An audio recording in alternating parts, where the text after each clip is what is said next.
Assalamualaikum. My name is Kaikasha Naseem and today my presentation topic is osteoporosis. So osteoporosis एक bone disease है. अब हम देखते हैं how many bone disease. There are 3 bone problems: osteoporosis, osteogenesis and Paget's disease. So today my presentation topic is osteoporosis. तो मैं आपको बताऊंगी what is osteoporosis. Osteoporosis is a bone disease that develops when bone mineral density and bone mass decrease. जब हमारे bone mass जो decrease हो जाते हैं, किस वजह से? जब बोन सेल की कमी हो जाती है तो बोन मास डिक्रीज हो जाते हैं, जिसकी वजह से हमारे बोन जो है वो पोरस हो जाते हैं. इसका नेम हमने इसलिए दिया, ऑस्टियो मीन्स बोन्स एंड पोरोसिस मतलब पोरस. तो बोन्स हमारे पोरस हो जाते हैं यानी खोखले हो जाते हैं, दैट्स पे इसको नेम दिया गया ऑस्टियोपोरोसिस. इसकी वजह से हमारा जो बोन मास है वो डिक्रीज हो जाता है. अब हमें क्या मेन कॉजेज़ हैं, किस वजह से ऑस्टियोपोरोसिस होता है? तो सबसे मेन कॉज जो है वो ओल्ड एज है. फीमेल में भी हो सकता है, मेल में भी हो सकता है, लेकिन ज़्यादातर फीमेल में पाया जाता है.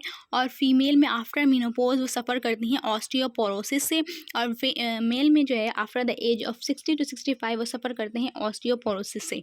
अब नंबर 2 दूसरी वजह है रिड्यूस बॉडी एक्टिविटी. अगर उनकी बॉडी एक्टिविटी बहुत कम हो गई है, फिजिकली वो एक्टिव नहीं है, या फिर प्रोलॉन्ग बेड रेस्ट पे हैं, किसी भी वजह से हो सकता है ये प्रोलॉन्ग बेड रेस्ट पे हो, तो उनको ऑस्टियोपोरोसिस रहेगा, क्योंकि उनकी बॉडी जो क्या कहते हैं, और वो एक्सेस इनटेक इन कॉर्टिकोस्टेरॉइड्स अगर वो बहुत ज़्यादा ले रहे हैं, या फिर हाइपरथायरॉइडिज्म उनको हो गया है, hormonal imbalance, less protein intake कर रहे हैं वो, या फिर उनको ब्लड रिलेटेड कोई डिसऑर्डर है, या फिर वो अल्कोहल और स्मोकिंग का यूज़ कर रहे हैं, तो उनको ऑस्टियोपोरोसिस की बीमारी हो सकती है. ये वजह है कि इन वजह से ऑस्टियोपोरोसिस हो सकता है. अब कैसे पता चलेगा, उनको क्या सिम्टम्स ज़ाहिर होंगे तो पता चलेगा ये ऑस्टियोपोरोसिस के सिम्टम्स हैं. तो सिम्टम्स क्या हैं? साइन एंड सिम्टम्स में आ जाते हैं बोन पेन होगा, उनको स्प्रेन्स यानी मोच आ जाएगी, जॉइंट पेन होगा, बैक पेन होगा, वीकनेस महसूस होगी उनको, और उनकी हाइट में उनको जो है ना 1 इंच कम महसूस होगा, जिसकी वजह से या कम हो जाएगा,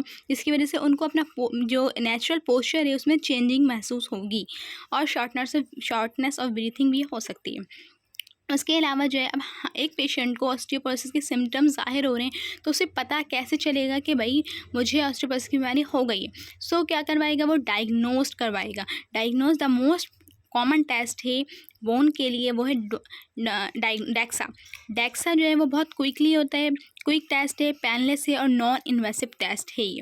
अब हम क्या करेंगे, एक पेशेंट को पता चल गया है कि भाई वो डायग्नोस्ट करवा के कि मुझे ऑस्टियोपोरोसिस की बीमारी है.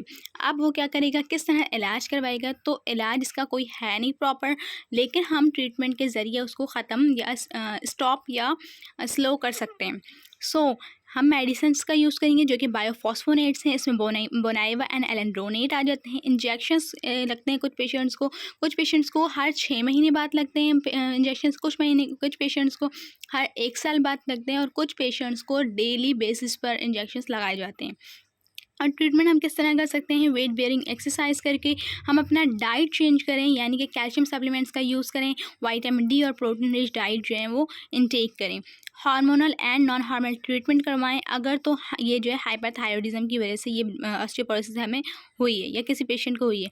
ब्रेसिंग एंड सपोर्ट का मतलब है कि अगर हम बैठें तो पीछे जो है ना अपने बैक पर पिलो लेके बैठें, जिसकी वजह से सपोर्ट रहे. ये भी एक ट्रीटमेंट कहलाती है. अब आ जाते हैं अवॉइड, हमें किन चीज़ों से बचना चाहिए? तो हाई सॉल्ट फूड से अवॉइड करना चाहिए, अल्कोहल एंड स्मोकिंग से अवॉइड करना चाहिए, कैफीन से अवॉइड करना चाहिए, और प्रिवेंट फॉल, हमें गिरने से अवॉइड करना चाहिए, यानी कि जो गिरने से बचना चाहिए. जो पेशेंट जो है वो ऑस्टियोपोरोसिस सफ़र कर रहे होते हैं, उनके बोन पोरस हो जाते हैं, जिसकी वजह से उनको ये ख़तरा होता है कि अगर उनसे ज़रा से भी चोट लगे या फिर वो गिरें तो उनकी हड्डी जो है फ्रैक्चर होने का रिस्क होता है.